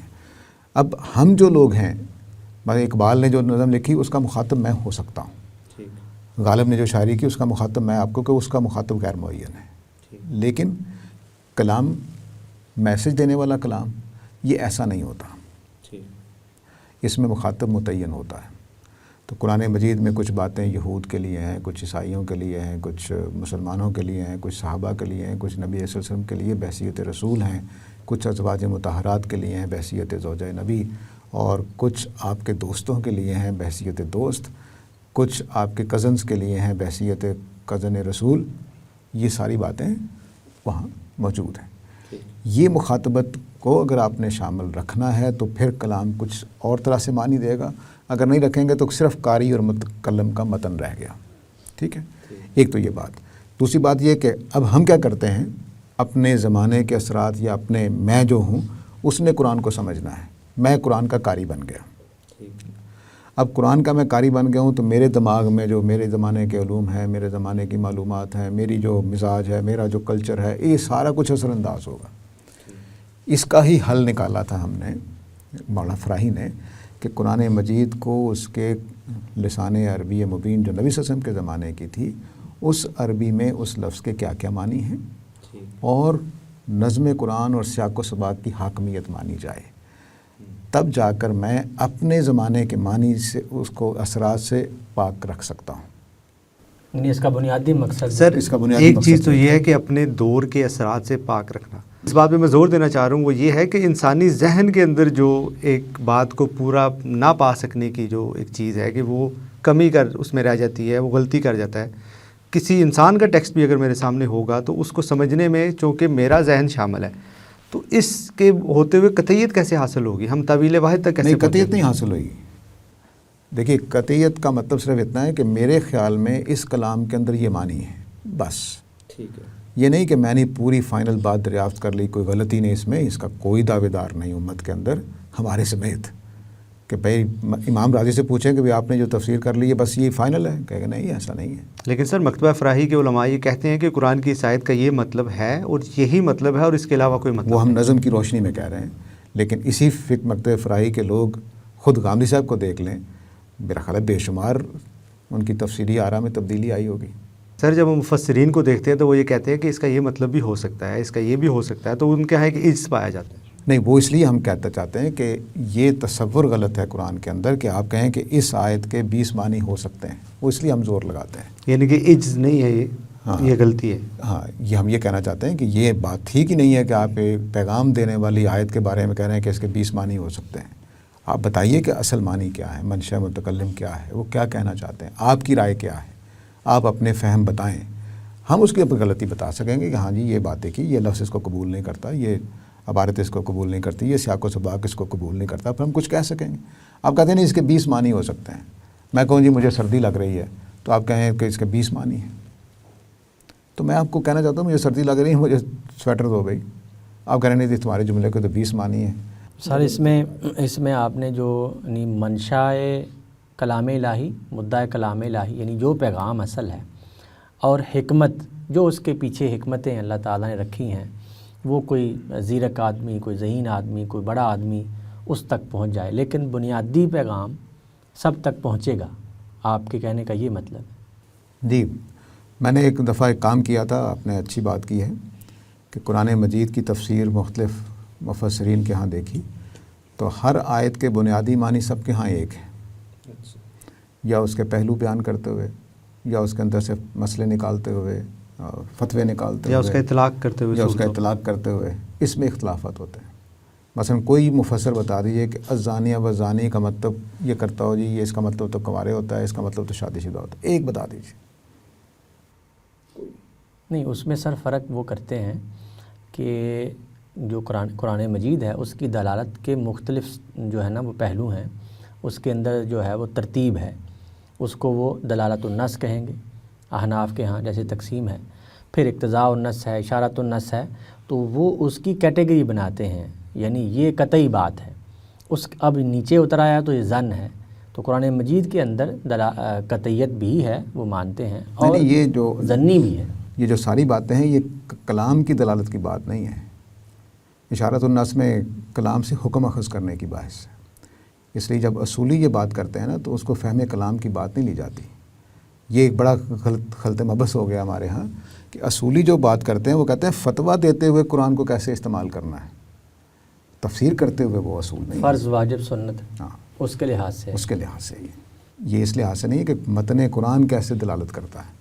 وہ کہتے ہیں اشارۃ النص کا مطلب ہے کہ نص سے اشارہ نکل رہا ہے، تم حکم مان سکتے۔ تو اس میں سر ضمناً یہ بات نکلتی ہے کہ کیا فکر فراہی میں جو الفاظ سے معنی ثابت ہوتے ہیں، جو پیغام پہنچتا ہے، تو پورے قرآن میں الحمد سے والناس تک کیا اس کی دلالت مساوی ہے، درجات مساوی ہیں، ایک جیسے ہیں، یا ان میں جیسے ہمارے مفسرین ہیں وہ فرق کرتے ہیں؟ جی، ہمارے خیال میں الحمد سے لے کر والناس تک اگر نظم قرآن کی آیتوں کی ترتیب کو سامنے رکھ کر، سیاق و سباق میں رکھ کر دیکھا جائے تو پورے کلام کی دلالت ایک جیسی ہے، کوئی فرق نہیں ہے۔ البتہ میں نے اس کے اندر سے حکمت نکالی ہے، میں کہوں گی اشارۃ النص سے نکالی ہے، وہ تو ایک اقتضاء بنیادی النص سے پیغام، نکالی۔ ہاں، وہ تو بنیادی پیغام پر اثر انداز نہیں ہاں، ہو رہا۔ بنیادی پیغام سے ہٹ کر یہ چیزیں ہوتی ہیں۔ اس میں سر دوسرا ضمناً سوال یہ ہے کہ جو مفسر نظم کا خیال رکھتے ہوئے نظم کلام کو دیکھتا ہے، غور کرتا ہے، علوم حاصل کرتا ہے، وقت لگاتا ہے، اور فکر فراہی میں آپ مثال لے لیں کہ لگاتا ہے، تو جو اس نے واحد تعویل واحد، یا القرآن لا یحتمل الا تعویلا واحدا، اس اصول پر اس نے ایک تعویل سمجھی ہے، تو کیا اس تعویل کا مدعا کلام کے مطابق ہونا، کلام الہی کے مطابق ہونا، پیغام الہی کے مطابق ہونا، یعنی وہ لازم آتا ہے؟ اگر آتا ہے تو وہ کس طرح، یعنی اس سے پھر اختلاف نہیں ہونا چاہیے، اور اگر نہیں آتا تو کیا قیامت سے پہلے ایسا ممکن ہے کہ ایک اتنی محنت کے بعد، ان تمام چیزوں کو دیکھنے کے بعد، قیامت سے پہلے اس میں کوئی دوسرا شخص اس پر متنبع نہیں کر سکتا؟ پہلے تو میں مختصر طور پر جواب دوں گا کہ یہ لازم نہیں ہے کہ تعویل واحد والا منشاء خدا تک پہنچ جائے، لازم نہیں، غلطی ہو سکتی ہے۔ لیکن اس میں ایک ذرا تفصیل میں کرنا چاہوں گا کہ دیکھیے قرآن مجید کی حد تک قرآن مجید کے مقامات انسانی کاری کے پہلو سے دو طرح کے ہیں۔ یہ خود میں نے پہلے بات کہی ہے کہ پورا قرآن مساوی الدلالت ہے، ٹھیک ہے۔ اب میں دوسری بات کہہ رہا ہوں، قاری کے اعتبار سے یہ ایک غلط فہمی ہو جاتی ہے کہ جب ہم کہتے ہیں قرآن قطعی دلالت ہے تو قاری کے لحاظ سے ہماری بات کو سمجھا جاتا ہے، نہیں، ہم کلام کے پہلو سے کہہ رہے ہوتے ہیں۔ میں ایک کتاب لکھتا ہوں، اللہ کی بات تو بہت بلند ہے، میں ایک کتاب لکھتا ہوں اپنے مدعا کو بیان کرنے کے لیے، تو میرے مدعا کے لیے وہ قطعی دلالت ہے، میں نے جو کچھ کہنا تھا اس میں کہہ دیا ہے۔ یا زبان کا نقص ہو سکتا ہے۔ ہاں، اب میرے ہاں یہ خامی ہو سکتی ہے کہ میں نے لفظ غلط چنا، انسان ہوں، میرے ہاں یہ خامی ہو سکتی ہے میں نے محاورہ غلط چن لیا ہے، میرے ہاں یہ خامی ہو سکتی ہے کہ میں نے پوری بات اپنے دماغ کی ڈال ہی نہیں سکا، اس میں جملہ ایک دو اور لکھنے چاہیے تھے مثلا، ٹھیک ہے۔ خدا کے بارے میں ہمارا یہ خیال نہیں ہے کہ وہ اس سے خطائیں ہو سکتی ہیں۔ تو قرآن مجید کلام کی حد تک بہترین الفاظ میں ہیں جو عربی میں ممکن تھے، اس سے بلند کوئی امکان نہیں ہے، اور جو پیرایا بہترین تھا وہ اختیار کر لیا گیا ہے۔ اب میں اپنی کتاب کو بھی قطعی دلالت مانتا ہوں اور قرآن مجید کو بھی قطعی دلالت مانتا ہوں، اس فرق کے باوجود کہ میرے ہاں خطا کا امکان ہے، میرے ہاں غلط اسلوب کا امکان ہے، میرے ہاں بات پہنچا نہ دینے کی صلاحیت کا پورا نہ ہونا موجود ہے، اس کے باوجود میں سمجھتا ہوں کہ میں نے جو بات لکھی اپنی کتاب میں وہ میرے لیے قطعی دلالت ہے۔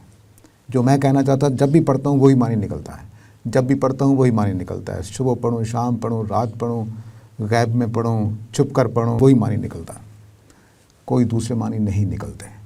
تو میرے کلام، میرے مدعا کے لیے میری کتاب قطعی دلالت ہے۔ ایسا ہی خدا نے جب کلام کیا تو وہ انسانوں کے لیے بھی قطعی دلالت تھی، اور خدا کے مدعا کے لیے بھی، خدا کے لیے بھی قطعی دلالت تھی، ٹھیک ہے۔ اب انسانوں کا مسئلہ کیا ہے؟ جب ہم قاری کے طور پر بیٹھ جاتے ہیں تو ہمارے پاس ساری معلومات نہیں ہوتی۔ جیسے میں نے ابھی اقبال کی نظم کے بارے میں کہا کہ اگر اقبال نے ماں کا خواب اپنی ماں کو مخاطب کر کے لکھا ہے تو ہمیں اس مکالمے کا نہیں پتہ، تو مخفی رہ جائے گا کہ اقبال کا اصل پیغام کیا تھا، مخفی رہ جائے گا، ٹھیک ہے۔ ایسا ہی خدا کے بارے میں خدا نے جو باتیں کہی ہیں، کیا میرے پاس ان ساری باتوں کو سمجھنے کا پورا علم ہے؟ میں کہوں گا نہیں ہے۔ سوائے شاید رسول کے کوئی انسان اس لائق نہیں ہے کہ وہ اتنا علم رکھتا ہو کہ قرآن کی ساری باتوں کے سارے پہلو سمجھ سکے۔ تو ہم یہ بات ہے کہ ہمارے پاس علم کی کمی ہے۔ دوسری بات یہ ہے کہ ہم خطا کار ہیں، بات سنتے سنتے آدھی بات سنی آدھی نہیں سنی، ایک لفظ کا دھیان زیادہ دے دیا، دوسرے پر دھیان نہیں دیا، سیاق و سباق میں جو بات چل رہی تھی اس کے ساتھ جوڑ کر نہیں دیکھا، جذبات میں آ گئے، اپنی رائے غالب آ گئی، اپنا تصور غالب آ گیا۔ یہ انسانوں کی کمزوری ہیں، تو لازمی طور پر ہم غلط بات سمجھ سکتے ہیں۔ یہ سارے پہلو اگر ٹھیک ہو جائیں تو وہ پھر فرشتہ ہوگا یا نبی ہوں گے، وہاں پر غلطی، وہاں نبی کریم صلی اللہ علیہ وسلم کلام کو سنتے ہیں، قطعی دلالت تک پہنچتے ہیں۔ ایک مثال نہیں ہے، نبی صلی اللہ علیہ وسلم کو 4-5 مقامات پہ کہا گیا کہ آپ کو ایسا نہیں کرنا چاہیے تھا، ایسا کرنا چاہیے تھا، لیکن کہیں یہ نہیں کہا کہ آپ غلط سمجھے میری بات کو۔ تو جب جبرائیل علیہ السلام پیغام لے کر آتے تھے، نبی کریم صلی اللہ علیہ وسلم 100% سمجھتے تھے کہ ہاں یہ معنی ہے اس کے، یہ اس کا مفہوم ہے۔ اور وہ جو مخاطبین ہیں مکے میں یا مدینے میں وہ بھی پورا سمجھ رہے تھے۔ ہمارا تو یہی خیال ہے، اختلاف ہو سکتا ہے لیکن وہ بات سمجھ رہے ہیں۔ یعنی پیغام تک رسائی ہے۔ بدو سمجھ رہے تھے، پڑھے لکھے سمجھ رہے تھے، عامی سمجھ رہے تھے، خاص سمجھ رہے تھے، اس کا رد عمل کر رہے تھے، قرآن ان کو ڈانٹ رہا تھا، وہ ڈانٹ سن کر تبدیل بھی ہو رہے تھے، سب کچھ ہو رہا تھا۔ تو پھر اس کے بعد سر یہ امام فراہی اور مولانا اصلاحی کے درمیان اور غامدی صاحب کے درمیان جب اختلاف ہوتا ہے تو وہ بھی تعویل واحد انہوں نے سمجھی ہے، پورے غور سے، علم سے۔ مولانا اصلاحی نے بھی سمجھی ہے، وہی ایک تعویل ہے، اور غامدی صاحب نے بھی سمجھی ہے۔ تو اب 3 تعویلیں ہو گئی ہیں، اور تینوں کہہ رہے ہیں کہ قطعی ہے، قرآن قطعی ہے، قرآن ایک متعین چیز ہے، قرآن ایک بات کہتا ہے، لیکن وہ ایک بات نہیں نکلی، وہ تو 3 نکل آئی۔ تو اب آپ یعنی قرآن مجید تو ٹھیک ہے، قطعی ہے، متعین ہے، اب قاری کے لحاظ سے نہیں دیکھ رہے۔ تو اب قرآن مجید نے یہ کیا ہوا کہ اس ایک بات کو جو قطعی بھی تھی، متعین بھی تھی، واضح بھی تھی، عربی مبین میں بھی تھی، اور نظم بھی اپلائی ہو گیا، سیاق سباق بھی دیکھا گیا، سارے پہلو دیکھے ہوئے، علم بھی انہوں نے سیکھا ہے، یہ نہیں کہ علم کم ہے، غور بھی کیا ہے، تو 3 باتیں کیسے آ سکتی ہیں؟ علامہ ابن قیم رحمہ اللہ، مولانا فراہی رحمہ اللہ، ان دونوں کی باتیں، اس کے جواب میں پہلے میں دہراؤں گا، پھر ایک دوسرا پہلو عرض کروں گا۔ وہ یہ کہتے تھے کہ دونوں بزرگوں کی، میں ابھی اصلاحی اور غامدی صاحب کو شامل نہیں کر رہا، ابن قیم اور مولانا فراہی کو، تو علامہ ابن قیم اور مولانا فراہی یہ کہتے ہیں کہ اختلاف ہونے کی وجہ 3 ہیں، دونوں ملا کر کہہ رہا ہوں۔ پہلی وجہ اختلاف کی ہوتی ہے کہ سننے والا بات کو ضد میں آ کر ماننا نہیں چاہتا، ٹھیک ہے، یہ ابن قیم نے تعصب ہے، نفرت ہے، ذمہ داریوں سے بھاگنا چاہتا ہے، کئی اسباب ہیں، لیکن وہ ماننا نہیں چاہتا۔ وہ تو انسانی پہلو، تو وہ پھر مذاق اڑانے کو آ جائے گا، غلط معنی لے لے گا، ٹھیک ہے۔ جیسے حضرت موسیٰ نے کہا کہ گائے ذبح کرو، تو سادہ مطلب تھا ذبح کر دیتے، لیکن انہوں نے میر میخ نکالنے شروع کر دیے، کیسی ہو، یہ رنگ کیسا ہو، یہ کیسا ہو، وہ کیسا ہو۔ یہ ایک وجہ یہ ہے کلام کے اندر سے صحیح معنی نہ پا سکنے کی۔ دوسری وجہ یہ ہے کہ میرے پاس اس کلام کو سمجھنے کا علم ہی موجود نہیں تھا، مثلا لفظوں کے معنی نہیں آتے تھے، گرامر نہیں آتی تھی، یا کوئی پس منظر مجھے نہیں معلوم تھا، یا سیاق و سباق کو میں نہیں پکڑ سکا، علم کی کمی ہے۔ تیسری وجہ غور کی کمی ہے، اور مولانا اصلاحی نے ایک اضافہ کیا اس میں، مولانا فراہی کی ایک رائے پر تبصرہ کرتے ہوئے لکھتے ہیں کہ لگتا ہے کہ مولانا زیادہ غور کر گئے، سامنے پڑی ہوئی بات نظر نہیں آئی، تو زیادہ غور بھی نقصان کا باعث ہو سکتا ہے، کیونکہ انسان ہے نا، وہ ایک رو میں بہہ جاتا ہے اور کہیں غلط راستے پہ چل پڑتا ہے۔ تو یہ میں نے اپنے ان بزرگوں کی اس لیے مثالیں دی ہیں کہ یہ نہ سمجھیے کہ میں کوئی دوسری امت کے لوگوں کو بس کہتا ہوں، فکر فرائی کے لوگوں، نہیں، سب کے ہاں یہ مسئلہ ہے کہ وہ اپنے غور کرنے میں، اپنے علم کے ہاں ہونے میں، تو مجھے لگتا ہے کہ مولانا فراہی کے پاس علم مولانا اصلاحی سے زیادہ تھا، لیکن مولانا اصلاحی کو ایک دوسرا ایج حاصل تھا کہ وہ اور 50 سال بعد کے تھے، ٹھیک ہے، اور تفصیل سے لکھتے تھے. تفصیل سے لکھتے تھے. اب وہ اس طرح کی چیزیں جو ہیں وہ آدمی کے رکاوٹ بنتی ہیں. مولانا اصلاحی کا علم، مولانا فراہی کا علم جتنا بھی تھا وہ ان کے لیے رکاوٹ بھی تھا اور مددگار بھی تھا.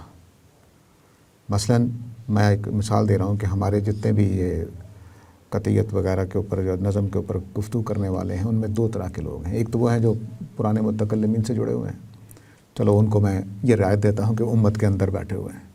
لیکن ایک طبقہ ایسا ہے جو مغرب سے متاثر ہے، اور مغرب سے متاثر ہے تو وہ یہ سمجھتا ہے کہ مغرب بہت اچھے لوگ پیدا کرتا ہے اور بڑے اعلیٰ قسم کی آرا دیتا ہے.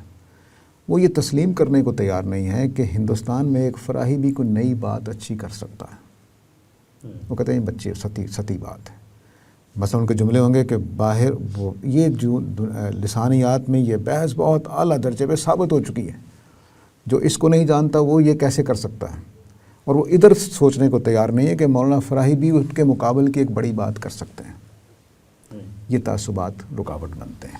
تو برِ صغیر کے لوگوں میں ٹیلنٹ کی کمی ہے. یہ تصور ہمیں دیا گیا ہے پچھلے 100-150 سال میں، تو ہم یہاں پہ پیدا ہونے والی کسی رائے کو بڑی رائے نہیں مان سکتے.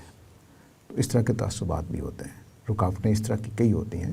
ان وجوہات سے پھر ہم قرآن تک تعویل واحد پہ پہنچنے کے باوجود خطا کر جاتے ہیں، اختلاف ہو جاتا ہے.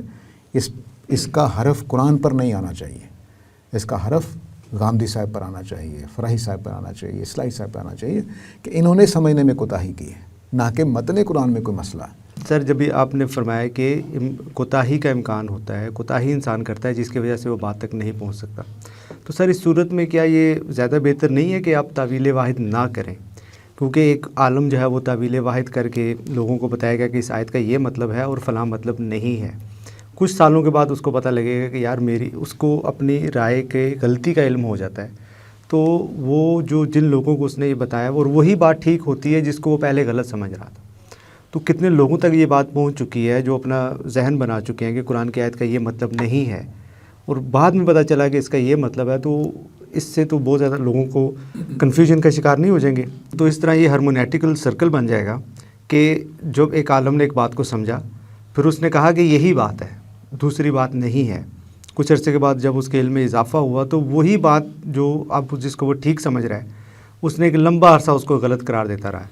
تو اس سے بہتر یہ نہیں ہے کہ آپ احتیاط کر رویہ اختیار کریں اور آپ یہ کہیں کہ یہ میرا تاثر ہے لیکن اس کا یہ مطلب بھی ہو سکتا ہے اور یہ مطلب بھی ہو سکتا ہے. جی، پھر ایک سادہ اصول اپنانا پڑے گا کہ کوئی آدمی نہ ترجمہ کرے نہ تفسیر کرے. تفسیر ممنوع کر دینی چاہیے، اور ہمارے ہاں ایک صاحب علم اس بات کے قائل بھی ہیں، اور وہ اس کی کہ بھئی نہ ترجمہ ہونا چاہیے نہ تفسیر ہونا چاہیے. تو احتیاط کا تقاضا تو پھر یہی ہوگا، کیونکہ آپ جو بھی تفسیر 10 مضامین 10 معنی والی تفسیر بھی کر دیں کہ یہ 10 امکانات ہیں تو 11واں پیدا ہو سکتا ہے کل. ٹھیک ہے نا؟ تو وہ پھر ہم کہیں بھی نہیں رکیں گے. نہیں، میرا یہ کہنا ہے کہ آپ حتمیت کے ساتھ یہ نہ کہیں کہ یہ تمام معنی غلط ہیں. آپ صرف اپنا ایک تاثر بیان کریں کہ میری ترجیح یہ ہے، یہ بھی ہو سکتا ہے، کل کو ہو سکتا ہے میرا علم میں اضافہ ہو. ہم اپنی تفسیر کو اسی طرح سے پیش کرتے ہیں کہ ہماری انڈرسٹینڈنگ یہ ہے، یہ نہیں ہے کہ دوسرا کوئی معنی اس کا نہیں ہو سکتا. ہم اسی احتیاط کے ساتھ تعویل واحد بھی بیان کرتے ہیں، اور کئی تعویلیں بھی بیان کی جا سکتی ہیں. تعویل واحد بھی اس احتیاط کے ساتھ بیان کی جا سکتی ہے کہ یہ ہمارا فہم ہے. اگر آپ استاد گرامی کی البیان کے شروع میں دیکھیں تو انہوں نے یہی لکھا ہوا ہے کہ یہ میرا فہم ہے، میں اس کو بیان کر دیا. اس میں سر تو پھر یہ اس سطح کی قطعیت نہیں ہے. ہرگز نہیں. قرآن تو کوئی تفسیر قرآن نہیں ہے، کوئی ترجمہ قرآن نہیں ہے، یہ نہیں ہو سکتا. قرآن کا اپنا مقام ہے. اس میں یعنی ہم وہ کون سے ایسے طریقے ہیں کہ غلطی کا احتمال نہ رہے اور ہمیں قرآن مجید کی پیغام یعنی حکمتیں جو آپ نے یعنی فرق کر دیا اس کی بات نہیں ہے. پیغام تک رسائی، سب لوگ اس کو سن لیں، سب سمجھ لیں، سب تک وہ بات پہنچ جائے اور اس میں کوئی غلطی نہ رہے، یعنی سب ایکولی سمجھ رہے ہیں. ایسے کون سے طریقے ہیں کہ جس میں فراہی ہوں یا غیر فراہی ہوں، باقی لوگ ہوں، وہ جب سنیں قرآن مجید کو پڑھیں تو اس کی وہ ایک ہی معنی، ایک ہی پیغام، ایک ہی مطلب اور پوری بات ان تک پہنچ جائے؟ ایسے کون سے وہ طریقے ہو سکتے ہیں؟ یہ ایک پورا اصول تفسیر کا ایک مضمون موضوع ہے جو لے کر چلا جا سکتا ہے، لیکن موٹی موٹی بات عرض کر دیتا ہوں. دیکھیے، ہم نے جو موٹی موٹی باتیں طے کی جو اس بات سے بچنے کے لیے تھیں کہ ہم زیادہ سے زیادہ کوتاہیوں سے غلطیوں سے بچ جائیں، اس میں ہم نے سوچا کہ عربی اچھی ہونی چاہیے، آپ کو گرفت پوری ہونی چاہیے، اور دور جاہلیت والی جو نبی کریم صلی اللہ علیہ وسلم کی بلسانک والی زبان ہے، اس زبان کا زیادہ سے زیادہ مطالعہ، زیادہ سے زیادہ فہم، زیادہ سے زیادہ اس کی نزاکتیں، اس کی خوبیاں، اس کی خامیاں، ہم اس سے واقف ہو جائیں، اس کے تہذیبی پس منظر سے واقف ہو جائیں کہ جب وہ یہ جملہ بولتے ہیں تو اس میں تہذیبی کیا تصورات ہوتے ہیں۔ میں اس کی ایک مثال واضح کرتا ہوں، لیکن پہلے میں بات مکمل۔ دوسرا ہم یہ کرتے ہیں کہ سیاق و سباق کا پورا دھیان رکھتے ہیں۔ پہلی حصے میں ہم کہتے ہیں لفظ کو لے کر چلیں۔ استاد ایک جملہ اکثر بولتے ہیں تو اس کا مطلب یہ ہوتا ہے کہ لفظ کی حاکمیت مانی جائے۔ اللہ نے اپنی بات کہنے کے لیے کچھ الفاظ چنے ہیں، ان کا احترام کیا جائے کہ یہ اللہ کے الفاظ ہیں۔ اس میں اگر یہ لفظ اللہ نے چنا ہے تو بس اللہ نے چنا ہے، اس کے یہ تقدس ہے، اس کو پامال نہ کیا جائے کہ میں باہر سے کوئی چیز لا کر کہوں کہ نہیں اس معنی میں نہیں لوں گا میں، یہ نہیں ہو سکتا، ٹھیک ہے۔ دوسرا جو ہے وہ سیاق و سباق ہے۔ سیاق و سباق لفظ کے معنی طے کرنے میں مددگار ہوتا ہے، جملے کے معنی طے کرنے میں مددگار ہوتا ہے۔ اگر ہم مثال کے طور پر قرآن میں ایک آیت ہے کہ ویل للمصلین، نمازیوں کے لیے ہلاکت ہے، کیا مطلب ہے اس کا؟ کیا میں آئسولیشن میں لے سکتا ہوں اس کو؟ لوں گا تو اس کا مطلب ہے کہ میں یہ پروپیگنڈا آج سے شروع کر دوں کہ قرآن بھی خود کہتا ہے نماز نہیں پڑھنی چاہیے، لا تقربوا الصلاۃ، لا تقربوا الصلاۃ کہہ رہا ہوں، انتم سکارا نہ پڑھوں گا آگے، لا تقربوا، نماز کے قریب بھی نہ جاؤ۔ تو یہ آیتیں لے کر کیا میں یہ مفہوم لے سکتا ہوں؟ نہیں، اگلا سیاق و سباق بتا رہا ہے کہ ان کا مطلب اور ہے۔ نمازیوں کے لیے ہلاکت نہیں کہا گیا ہے، ان نمازیوں کے لیے ہلاکت کہا گیا ہے جو ریاکاری کرتے ہیں اور غفلت برتتے ہیں۔ اور لا تقربوا الصلاۃ سب کو نہیں کہا گیا، ان کو کہا گیا جو نشے کی حالت میں ہو، ٹھیک ہے۔ تو اس طرح سے سیاق و سباق سے معنی بدلتے ہیں جملوں کے۔ لا تقربوا الصلاۃ کے معنی وہ نہیں ہے جو اس جملے کے ہیں کہ نماز کے قریب بھی نہ جاؤ، وہ بدل جائیں گے سیاق و سباق میں۔ تو سیاق و سباق جملوں کے معنی بدلتا ہے، لفظوں کے معنی بدلتا ہے۔ اس وجہ سے دوسری چیز جو ہم رکھتے ہیں اس میں وہ سیاق و سباق کی دلالت ہے۔ تیسری جو ہم بات اس میں رکھتے ہیں وہ یہ کہ پورا مضمون سامنے رکھا جائے، جو آیتیں اکٹھی ایک جگہ پہ آ گئی ہیں وہ مل کر کیا بات کہہ رہی ہیں، ٹھیک ہے۔ یہ تین چیزیں ہم اپنے سامنے ہمیشہ رکھتے ہیں۔ اور جو لفظ کا پہلی بحث ہے اس میں ہم معروف معنی سے ہٹتے نہیں ہیں، وہ بھی قرآن نے اصول دیا ہوا ہے کہ بلسان عربی مبین زبان کو اختیار کیا گیا ہے، ریڑ زبان کو یا شاذ زبان کو اختیار نہیں کیا گیا۔ اس لیے پھر ہم اس میں بھی یہ احتیاط برتتے ہیں کہ ہم کوئی ایسے معنی نہ لیں۔ مثلا بعض آراء پرانے مفسرین گنائیں گی کہ ہمیری زبان میں اس کا مطلب یہ تھا، ہم نہیں لیں گے، ہم کہیں گے قریش کی زبان میں کیا مطلب ہے، کیونکہ نبی صلی اللہ علیہ وسلم کو کہا گیا کہ آپ کی زبان میں یہ قرآن نازل ہوا ہے۔ تو ہم اس طرح کی احتیاطیں کر کے پھر اپنے علم کو بھی بہتر کرتے رہتے ہیں، اپنی سوچ کو بہتر کرتے رہتے ہیں۔ تو اب میرے استاد گرامی جو ہیں وہ مسلسل تبدیلی کرتے رہتے ہیں، اپڈیٹ کرتے رہتے ہیں، اپنے فہم کو بہتر کرتے رہتے ہیں۔ تو وہ کام جاری رہنا چاہیے۔ کوئی بھی آدمی اس جگہ کھڑا اگر ہو جائے کہ بھئی میں نے جو دریافت کر لیا وہ حق ہے۔ اب رہ گیا ان کے ایک سوال کا پہلو کہ کیا قیامت تک ہم خدا کا منشا تلاش کر سکتے ہیں؟ میرا خیال ہے کر سکتے ہیں، لیکن میرا اس پر اطمینان کیسے ہوگا؟ مسئلہ صرف اتنا ہے۔ میرے خیال میں دین کے دو حصے کر لینے چاہیے۔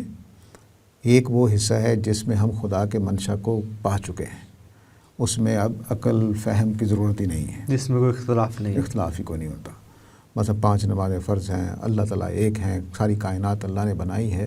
یہ پیغام اللہ تعالیٰ نے تصریف آیات کے ذریعے سے اتنا کوٹ کوٹ کے ہمارے دل میں بھر دیا ہے کہ اس میں کوئی اختلاف نہیں ہے۔ دین کا معتدب حصہ وہ بالکل اختلافات سے پاک ہے، اس میں کوئی مسئلہ نہیں، ہم خدا کے منشا تک پہنچے ہوئے ہیں انشاءاللہ، کوئی مسئلہ نہیں اس میں۔ ایک حصہ وہ ہے جس میں مثلا کائنات کے بارے میں اللہ تعالیٰ نے کوئی باتیں کر دی ہیں، یا اللہ تعالیٰ نے اپنے تخلیق کے بارے میں کوئی باتیں کر دی ہیں۔ اس طرح کی جو آیتیں ہیں اس میں اختلاف ہو جاتا ہے، کیونکہ ہمارے پاس اس کا پورا علم نہیں ہے۔ تو ہمیں ہو سکتا ہے کہ ایک آدمی مثلا امام راضی جو وَالشَّمْسُ تَجْرِی لِمُسْتَقَرٍّ لَہَا کا صحیح معنی تک پہنچ گئے ہوں، لیکن میرے پاس اور آپ کے پاس کوئی ایسا ذریعہ نہیں ہے کہ ہم یہ جانچ سکیں۔ امام راضی جو ہیں وہ بالکل صحیح بات تک پہنچ چکے ہیں، تو ہو سکتا ہے کہ امام راضی صحیح بات تک پہنچ چکے ہوں، زمخشری نہ پہنچا ہو سکتا ہے زمخشری پہنچ گیا ہو، امام راضی نہ پہنچے ہوں، لیکن فیصلہ کرنے کے لیے ہمارے پاس صلاحیت نہیں ہے۔ وہ کیا صلاحیت ہے کہ میں اور آپ کوئی بھی انسان کل علم کو نہیں جانتے۔ اگر کل علم کو جانتے ہوں تو ہم کہیں گے ہاں جی بالکل ٹھیک ہو گیا، پہنچ گئے، یہی مدعا تھا۔ یہ میری اپنی طالب علمانہ زندگی میں کئی دفعہ ایسے ہوا ہے کہ مشکل کتابیں پڑھتے ہوئے تو ہم جب حل کر لیتے ہیں ہاں ٹھیک ہو گیا، اب بالکل ایک ایک لفظ سیٹ بیٹھ گیا۔ ایسا قرآن میں بھی ہمیں محسوس ہوتا ہے، لیکن یہ ہم دعویٰ پھر بھی نہیں کر سکتے کہ ہم نے سب کچھ پکڑ لیا ہے۔ سو تعویل واحد کا جو تصور ہے اس کا قطعاً یہ مطلب نہیں ہے کہ آپ کے ہاں حتمیت پائی جاتی ہے یا اپنی بات میں حصر یا قطعیت پائی جاتی ہے۔ نہیں ایسا یہ دعویٰ کرنا تو صرف خدا کا حق ہے یا سر رسول کا۔ اس کے باوجود پھر ہم اس کو قطعی کہہ سکتے ہیں؟ بالکل میں کہہ سکتے ہیں جی، بالکل قطعی کہہ سکتے ہیں، لیکن اس کے اوپر ایک پورا سیشن کرنا چاہیے کہ میری اور آپ کی باتیں قطعی کیسے ہوتی ہیں۔ ایک انسانی لیول کا قطعی ہوتا ہے، اس لیول پہ ہم قطعی کہہ سکتے ہیں۔ ایک خدا کے لیول کا قطعی ہے، اس معنی میں نہیں ہم کہہ سکتے۔ تو انسانی لیول پہ بے شمار چیزیں ہم قطعی مانتے ہیں۔ بہت شکریہ ساجد صاحب۔ خواتین و حضرات، اگلے پروگرام میں ہم اسی گفتگو کو جاری رکھیں گے اور یہ سمجھنے کی کوشش کریں گے کہ اگر نظم قرآن قطعی ہے تو کیوں امت کی تفسیری روایت میں ہمیں اس طرح سے نظر نہیں آتا جیسے آج کل کے دور میں بیان کیا جاتا ہے۔ بہت شکریہ، اللہ حافظ۔